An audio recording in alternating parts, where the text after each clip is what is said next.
Goeiedag, ek groet jou in die kosbare naam van Jesus Christus.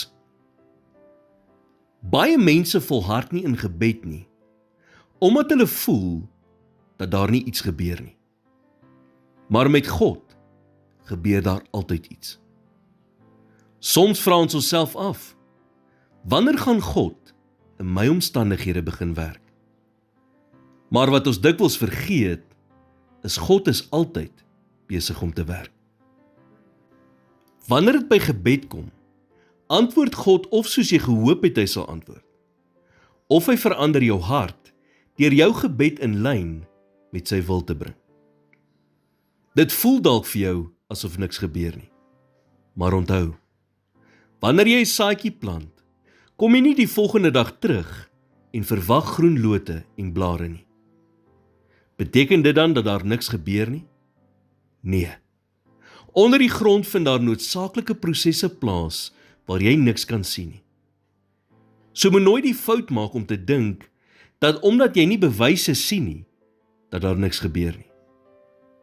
Dis net nog nie oestyd nie. Een manier waarop God ons meer soos Jesus maak, is deur ons te help om te bid, soos Jesus gebid het in Lukas 22 vers 42. Daar staan, laat nogtans nie my wil nie, maar u wil geskied.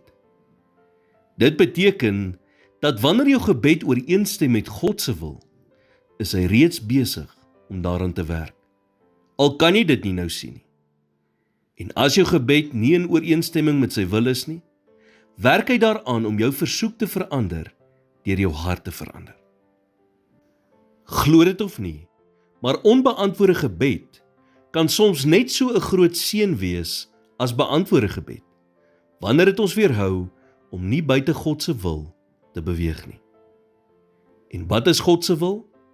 Om jou meer soos Jesus te maak. Here, u woord leer dat u tyd nie ons tyd is nie. Help my om geduldig te wag op u antwoord en om nie op my eie insig te staat te maak nie, maar op u wysheid en genade. In Jesus naam bid ek dit. Amen.